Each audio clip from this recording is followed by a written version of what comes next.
All right. Yeah. Thanks so much, Robbie, for taking the time with us today. My name is Raphael Bautz. I'm responsible here for the AP offering at Payhawk from the PMM perspective. Maybe you can say a few words about yourself. Of course, thanks, Rafa, and great to be here. So, my name is Robbie Hadfield. I am one of the general managers here at Payhawk for travel and expenses. My background, however, is I've previously been a head of finance, financial controller, both in large organizations as well as small ones. So, this is where I've personally managed AP processes, implemented PO systems, got some of the battle scars for it as well, it must be said.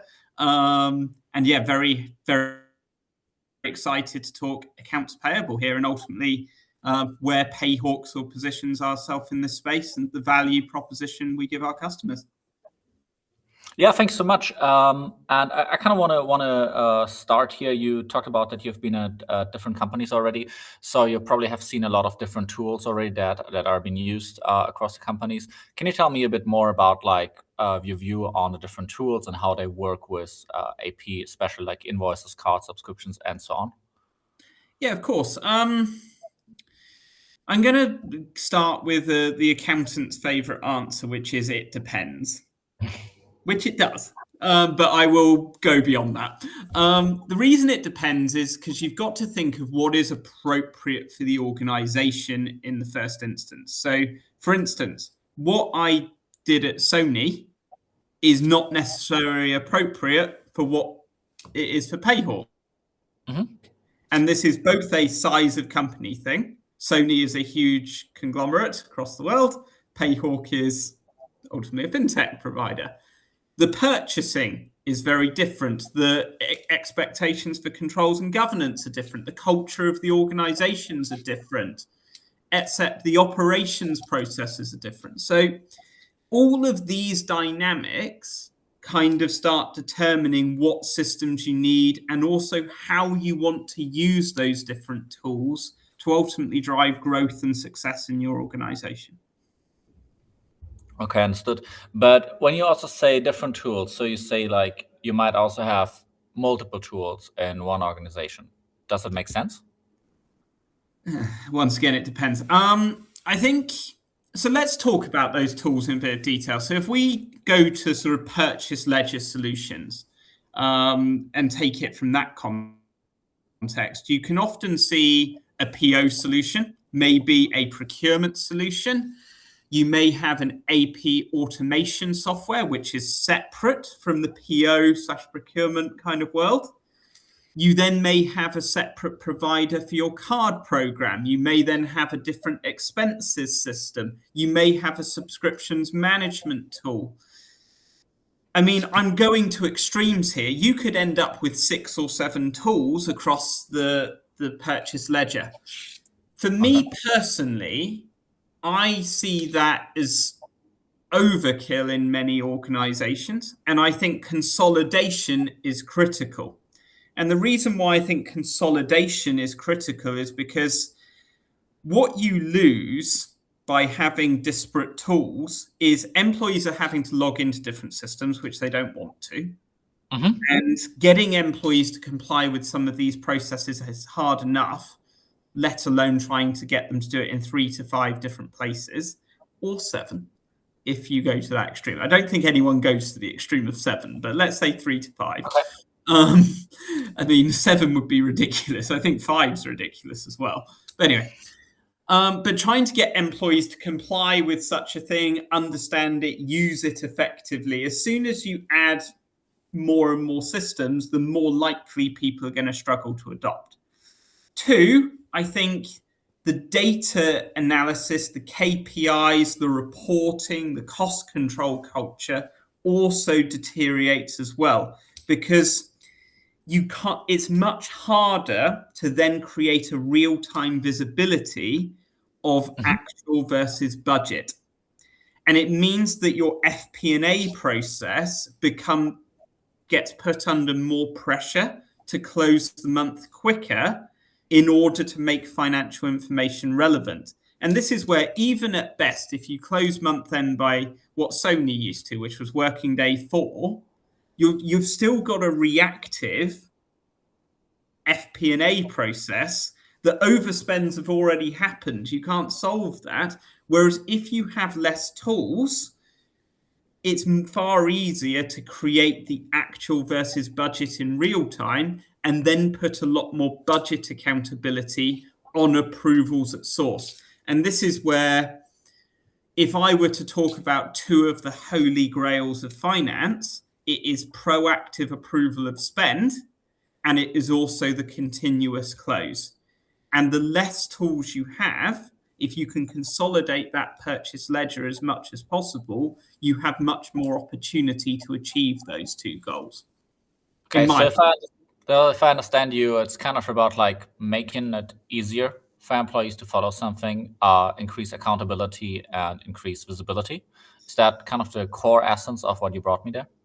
Well, that's part of it. So that's the first part, is for adoption. But the second part is how you use data in the organization to drive a culture of cost control and accountability, which is where I move to the proactive approval of spend. And the problem is, if you have data in 7 or 5 different systems, then it's far more difficult to consolidate that data successfully to drive the outcomes you're looking to reach. So I think it's two things. It's employee adoption, but then it's also the controls and governance architecture you want to have. And that's what I meant by the proactive approval of spend. Yeah, that makes a lot of sense. So what I'm kind of wondering is like how we get that actually together. I recall like Cosio talking about it from the perspective that you always have to see between like control and making it simple for employees. So I'm just wondering if you have an idea there somewhat where you feel, okay, yeah, that's probably the right way to go. Well, to do this, you need to be really thinking about what types of spend do you have in the organization. And this is why I opened the first answer with it depends. Because the controls and governance framework changes depending on the type of spend. So let's give some examples of this. Travel and expenses, for instance, is a very policy-led control system, which is you set a policy, you set maximum levels, you can't take a business class flight, blah, blah, blah. You have a meals allowance of 30 euros or pounds a day, whatever. It's a very policy-based control mechanism.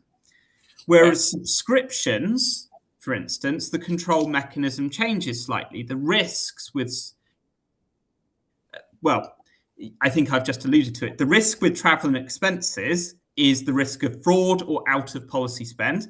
For subscriptions, the risks are cost creep, utilization, and duplicates. So therefore, your mechanism of control for subscriptions changes again. For POs and purchasing of, say, inventory or marketing spend, or I'm just thinking of systems that work really well with, or types of spends that really work well with procurement and PO, ultimately the control is much more budget-based or price variance-based based off contracts. Because you have an additional stakeholder here, and the KPIs for procurement are often cost savings or maintaining effective key supplier relationships. So what I'm trying to say here is, based on the type of spend, the risks change, the methods of controls change. So therefore, you need a different framework to control that spend within. And that's actually something, if I talk about Payhawk, we do have that ability to have different control mechanisms depending on the type of spends going through the platform, but also the type of process as well. And maybe this is where my answer gets a little bit long-winded, but there is a difference between centralized processes and decentralized processes. Card and expenses are very decentralized processes generally, and they are coming through a mobile app. They are coming through an employee or something, because it's employee-led. But this is where a PO system or an AP system is a very centralized system, because if an employee doesn't upload a reimbursable expense, they don't get paid. If it's a card expense and they don't submit the receipt, they get chased and they get their card blocked, to go to that extreme. But if it's a supplier invoice they don't upload, the supplier's only going to chase that on the due date of the invoice. And the problem then is the finance team don't have the context of what these invoices are. And it's also, you can't really not pay an invoice when you've got one. It's quite difficult to do. And this is why POs exist, to achieve the proactive approval of spend and then have the budget control. So it's kind of, it's a long-winded answer, but I'm trying to illustrate the different frameworks between what are the risks, is it centralized, is it decentralized? Because ultimately, these are the factors that determine where spend should go. And that's why some types of spend, or the same type of spend in different organizations, could go through different processes. It's not a one-size-fits-all. Subscriptions in some companies are very centralized and go through POs, but in other companies, it's more decentralized and it goes through cards. And that's totally okay. It depends on the organization. So you're speaking about it like, I feel like a lot from a process perspective. I think that could be fair probably to say. So would you argue that, or could one argue to say there's like a light procurement and like a heavy procurement based on whenever or not you have a centralized or decentralized? A slight rephrase, although I'm talking about process, I'm talking about the controls and governance framework that each process naturally inhibit and kind of embodies. So a PO system naturally has a controls and governance framework associated with it, which is proactive approval of spend. So it's more the process is illustrating a method of control mechanism. But yeah, let's come back to sort of the follow-up question there. Yeah, sure. No, so from my perspective, that was a good start, and I'm just trying to understand a bit more. Probably no company really starts saying, okay, so this is how we do our procurement, right? Like it's probably like a process that kind of creeps in as a company grows, as a company develops. What do you feel is like really the best moment to think about procurement there? Yeah, so you said about sort of basic procurement versus advanced procurement. Yeah, it's a really interesting question, this one, because there's a lot of terms that fly around the market here, which is typically in an SMB organization, let's say 50 to 100 people, whatever, something around there, and you're still using your first accounting system, say a Xero or a QuickBooks or whatever.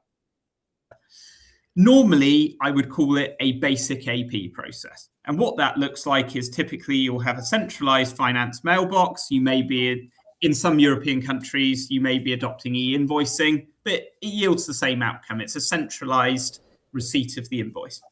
You then receive the invoice, it goes out for approval, it's slightly reactive, you then export it to the accounting system, you pay it, job done. And you obviously maximize cash flow and you never pay an invoice early. Key principle of AP, never pay an invoice early unless it's worth it. Anyway, you always pay on the due date unless there's discounts. Anyway, there's also a world of where it gets more advanced, and typically this happens with scale. And this is where as soon as you get above 100 employees, typically more than 3 legal entities, you start thinking about the transition of accounting system moving to one of those ERPs, a NetSuite, a Business Central, and one of the versions of SAP, Sage Intacct, whatever, Odoo. I could keep listing. And this is where, as you've achieved scale or a higher scale, there is naturally a bit more devolution in the organization from a budgets and accountability perspective. So this is where in a smaller organization, a lot of decisions can be taken at exec level and they can be across everything. As soon as you're at 250 to, let's say, 500 people, whatever, you're starting to give the delegation of business outcomes to the layer below in the leadership. And would you say that that's kind of like where also finance becomes more like strategic, or procurement becomes more strategic, or is that something that happens early or later? I'm talking about budget devolution first, because that then leads to budgets being applied by department, for instance, which then starts driving the need for proactive approval of spend, because you want to devolve budgets but with control. So that's probably the first process.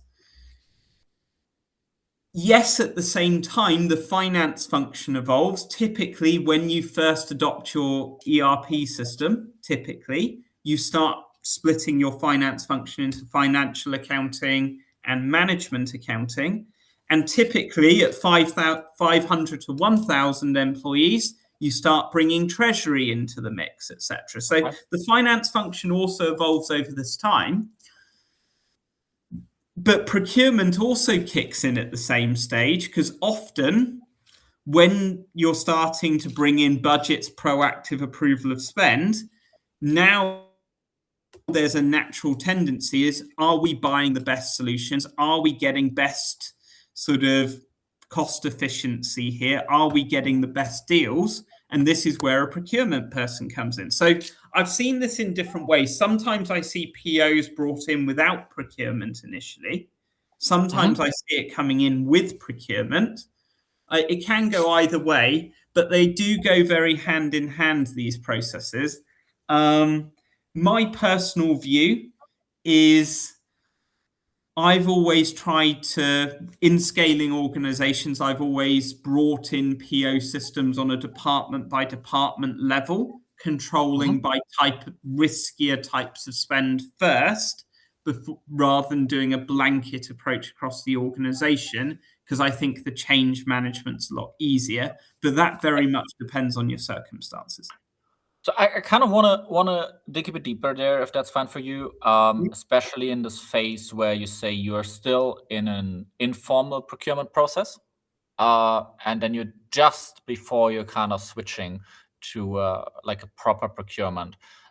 Think about like things happen informally, to Slacks, to email, to just floor discussions or something. So what does this really mean for finance teams when you're there? Is that already too late? Actually, should they have started earlier? Well, that depends on the organization, and let me give an example for that. So if you're a manufacturing business and you're buying raw materials or items or goods from suppliers, you have key suppliers who are critical to your business. Your supply chain is critical. It's the same in software businesses. We have critical suppliers in Payhawk for the cloud infrastructure, etc., because we're developing a product there. So you naturally have key suppliers, and this is a key part of the procurement relationship, is managing those key supplier relationships, making sure you have contingency, because you're eliminating the risk of failures. Okay, fair. But at the same time, if you're bringing in new softwares or new suppliers, you want to be vetting these suppliers to say, are we getting a good price? Are we getting a good product or service? Are we utilizing this effectively? Etc., etc. When are the contract renewals, etc., etc. So there are two elements, which is managing key supplier relationships for business continuity, but there's also the price kind of and value kind of side of this as well. Do we have the highest quality suppliers we can for the best price? And that's quite a hard optimization decision for any procurement manager. And this is where I'm a bit biased sometimes. As the finance person in the room, I'm sure procurement have their own complaints about finance teams, generally when finance don't pay things on time. But my complaints about procurement at times is buy cheap, buy twice. I've seen a lot of procurement teams not understand the business requirements fully. They do an RFP process and they pick the cheapest solution, which ultimately isn't the right scaling solution for the company. So who needs to be involved there, and how do we involve everybody, right? Because if you talk about it like this, I feel like there should be some sort of like a structured workflow where, say, a product manager asks what you need, and then it runs through maybe the general manager, then it runs to finance, then it runs to procurement, and so on and so forth. Is that kind of what you feel like would solve the problem to some degree? To an extent, I don't think finance need to be in the purchasing of tools generally. I think finance is more about budget control. I think, but ultimately you've got to determine how big is the purchase, what process is therefore appropriate. Because let's take Sony. I had to get 3 quotes for a €100 purchase back in the day because of Sarbanes-Oxley requirements was the excuse given. And I'm a bit, oh, that was the company policy. That's not appropriate, probably. But then I do agree, InfoSec and legal implications could have been an issue. But it's got to be appropriate, and that's the real balancing act. There is no one-size-fits-all process which works perfectly here. Procurement teams, finance teams need a variety of methods to achieve the right outcome which is appropriate for the business. And that's what I think Payhawk do really well, is we give a lot of flexibility of methods that actually lets you balance this. And that's actually one of the most fun things for me on a daily basis, is seeing how people use the same software but are using it in different ways depending on their organizations. And I think that's a really key thing that I want to highlight here. Understood. Okay, fair. Yeah, you already talked a bit about something that I find very interesting in the context of procurement, of like you basically spending a lot of time on something that means probably your time was more expensive than what you actually were purchasing there. And so when you kind of look forward into this like area of AI for just about everything, like where you feel like AI is going to change a bit, like this process of like managing spend, managing procurement, managing approvals, finding like the right thing for the right person? Yeah, I think the joys of AI. I think we've got to look at how AI is going to link through the life cycle. Okay. So let's go from here. So let's start with an employee wants to buy something. Could be anything. The first challenge that AI can help with is adoption of the PO or the request, because the employee is not going to be thinking straight away about that beautiful PO form with the 12 boxes that they need to fill in. And that data entry is critical for whatever reason, blah, blah, blah, blah, blah. But most people don't think in that way when they want to buy something. So actually, the first great thing AI can do is assist that employee in getting the full purchase requisition and getting the right data in so that the next teams can do their job. Whether that's getting a draft contract, whether that's getting a quote, whether that is specifying the requirements of the product that they're trying to do, whether that is getting the InfoSec kind of initial things there. I mean, InfoSec might come later, draft contracts might come later, admittedly, but it's an illustration that the AI is helping the employee fill in the fields that they need to fill in. Once the procurement manager gets this, I think AI has a great opportunity to help the communication with the prospective vendors. AI can obviously help with legal reviewing. We see that regularly with a lot of legal softwares driven by AI these days. I think AI can also help with reviewing of InfoSec documents and things like this as well, potentially. So that's sort of, you've gone from the employee, we've gone to kind of vendor selection here and vendor kind of compliance. You then get to the PO is generated, sent to the supplier, let's say. AI can help chase the approval. That can be done via notifications. It can be done by approvals, whatever. It may be an auto approval based on AI because of different rules you've put in. If it's a recurring purchase, let's say. I think AI can also be a great source of for the next bit actually as well, which is the PO to invoice kind of matching. In the past, you've had to match with deterministic logics, which is often a little automation, basically. Yeah, you're relying on the PO number, you're relying on the supplier, you're relying on amounts. But this is where I think AI, because of its ability to summarize unstructured information, gives you additional matching logics for instance, Yeah. or different anomaly detections. Because one of the things with POs is they often don't match the invoice and there's scope creeps, etc. So AI can do a really good job on the variance analysis there. So I think the prospect of AI is something that can really enhance the whole life cycle. And this is something that I know is our vision within Payhawk, and we take it actually a step further, which is you get that invoice, you export it to the ERP, and then you're looking to pay it with our global payments.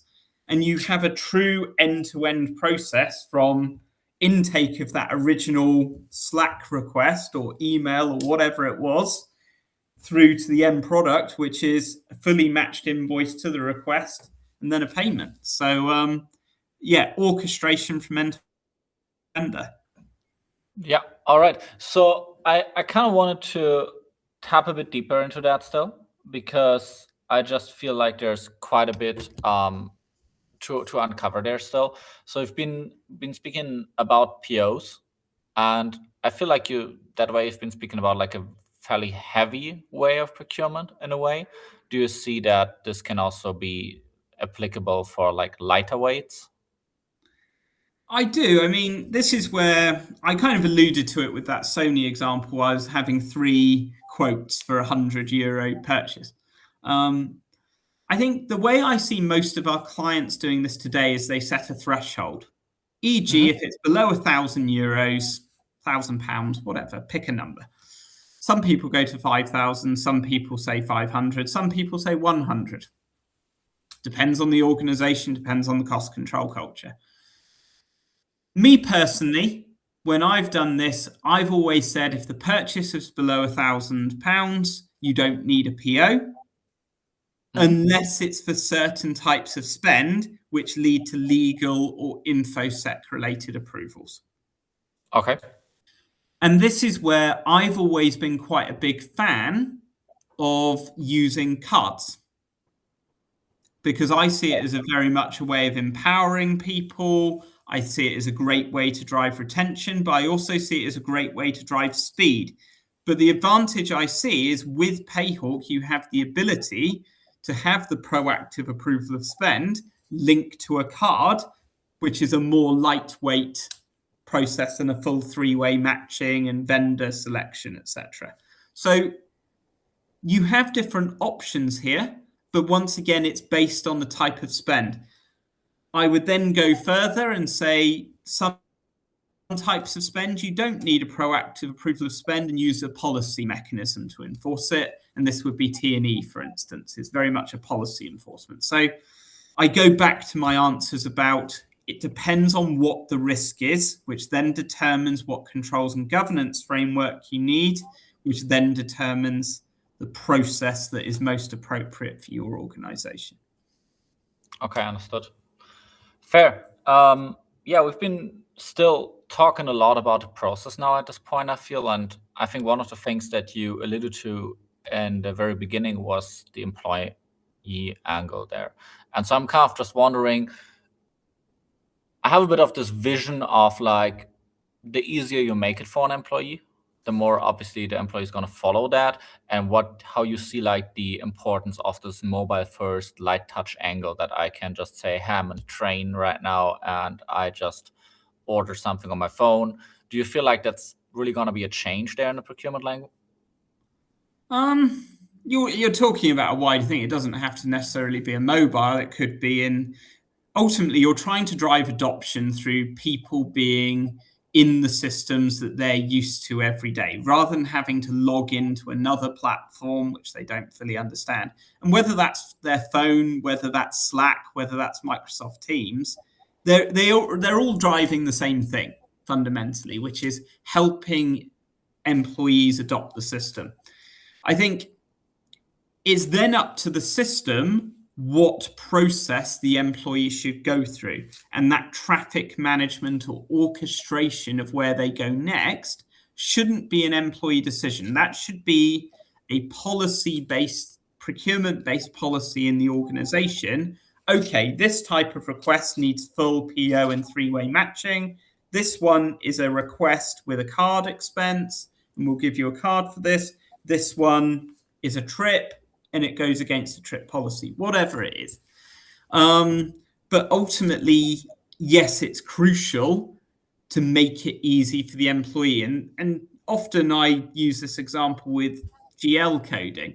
Employees are generally awful at GL coding. Less is more. The less code you give them, the less likely they get it wrong. The less complexity you give an employee when it comes to sort of how to procure, the entry point is easy, you get better outcomes with better compliance ultimately. So, but this is where the change management and how you get employees adopting things is really critical. And my recommendation is keep them away from the ERP as much as you can and keep them in the systems that they're used to, and let AI help them to achieve the data entry outcomes you need. Because ERPs are very scary places for non-finance people in general. Fair. So kind of just to wrap it up with you, I would love to just have like one last hunch of yours, like where we're heading with the AI tools for the future of procurement, just to give a bit of a view that we can look back in a year and say like, okay, where are we now? Yeah, of course. My prediction is that ultimately AI will have a huge impact across the whole life cycle of procurement. And I think AI gives the opportunity for more software to be built in a user-friendly way, which is connecting to ERPs rather than procurement being done within the ERP. I think AI is going to accelerate what we've already seen over the last 20 years to a degree, which is 20 years ago, everything was in the ERP. Over the last 20 years, we've seen more and more software, SaaS solutions bolting onto the ERP. I think AI will accelerate that trend ultimately. And this is where the solutions are going to become more and more sort of specialized to the organizations they're serving and more configurable to the organization that they're serving, rather than an out-of-the-box solution which you like 70% of, but you hate the other 30%. So that's my prediction. But ultimately, I think the solutions that are going to do this best are going to be the solutions that can give cost control, proactive approval of spend at source, and consolidate a variety of different procurement methods, and also can have the end-to-end payments so the end-to-end with the payments as well. I think the more options you have to consolidate here, the better to a degree, but I don't see this as within the ERP. All right. So yeah, thank you so much for your insights today. It's been a pleasure talking to you. And thank you for your time. Thanks very much, Rafa. Have a good day. Likewise.